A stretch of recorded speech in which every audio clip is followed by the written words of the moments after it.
श्रीमते रामानुजाय नमः।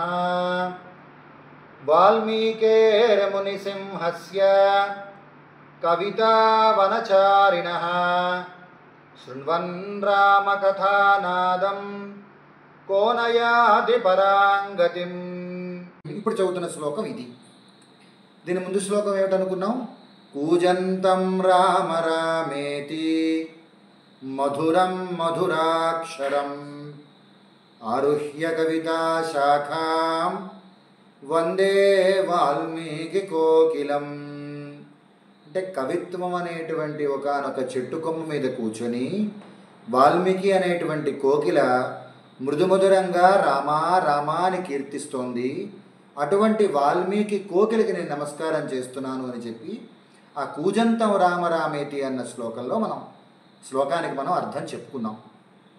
ఇంకా ఈ శ్లోకం ఇప్పుడు మనం మొదట అనుసంధానం చేసిన శ్లోకం ఏమిటది? వాల్మీకేర్ మునిసింహస్య కవితా వనచారిణ శృణ్వన్ రామకథానాథం కోనయాతి పరాంగతిం. ఒక పెద్ద అడవి ఉందిట. అడవిలో ఒక పెద్ద సింహం తిరుగుతోందిట. సింహం పెద్దగా గర్జించిందిట. ఆ గర్జన విని అక్కడ ఉండేటువంటి ప్రాణులకి వెంటనే భయంతో పరగతిని పొందేసాయిట అవి. ఇది ఆ శ్లోకం అర్థం. మరి దీనికి దానికి సంబంధం ఏమిటి? వాల్మీకేర్ మునిసింహస్య కవితా వనచారిణ. అడవి అనుకున్నాం కదా. కవిత్వం అనేటువంటి ఒక పెద్ద అడవిలో వాల్మీకి అనేటువంటి ఒక సింహం గర్జిస్తూ ఉంటే ఏమని గర్జిస్తుంది?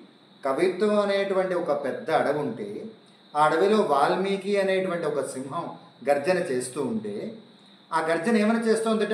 రామకథని గర్జిస్తోందిట. రామకథని వాల్మీకి అనేటువంటి ఒక మునిసింహం గర్జిస్తోందిట.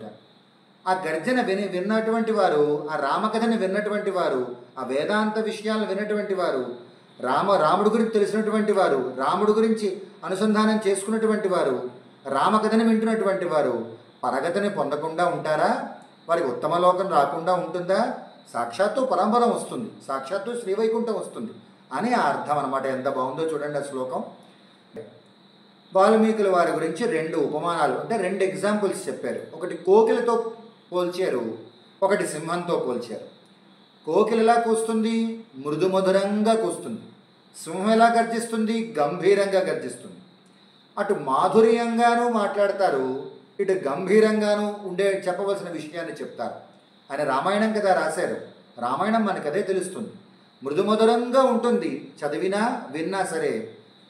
అందులో ఉండేటువంటి విషయం గంభీరమైనటువంటి విషయం, ఆత్మ విషయం, పరమాత్మ విషయం తెలియపరిచారు. అందులో సామాన్య ధర్మాన్ని తెలియపరిచారు. అంటే మానవుడు ఆచరించవలసినటువంటి సామాన్య ధర్మాలు రామచంద్రమూర్తి చూపించాడు.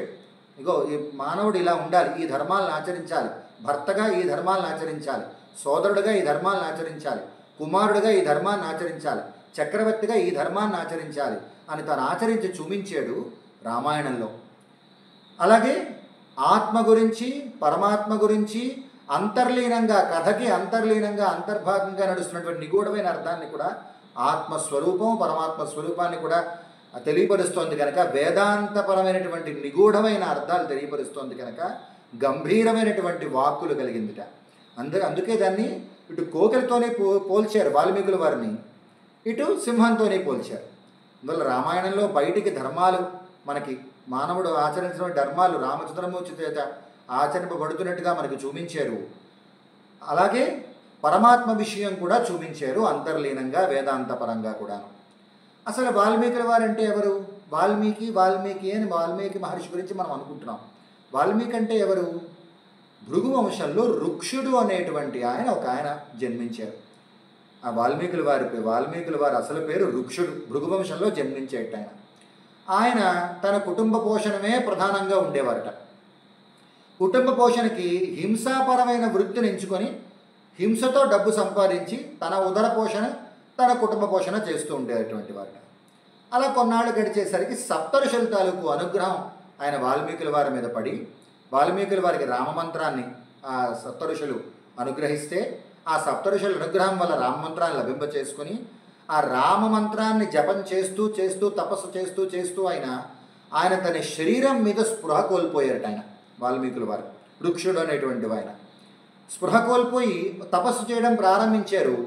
ఆ శరీరం మీద స్పృహ కోల్పోయారు అనుకున్నాం కదా, పెద్ద పెద్ద పుట్టలు పుట్టేసాయి ఆయన పైనుంచి. మనిషి ఆయన కనిపించకుండా ఆయన లోపల ఉండిపోయినారు. ఆయన పైనుంచి పుట్టలు పుట్టేసాయి, పెద్ద పెద్ద పుట్టలు వెలిసేసాయి. అలా వెలిసినప్పుడు ఒకసారి వరుణుడు పెద్దగా వర్షాన్ని కురిపించేట. ఆ వర్షపు నీటికి ఆ మట్టంతా కరిగి అందులోంచి ఆయన బయటపడ్డాట, ఆ వృక్షుడైనటువంటి ఆయన.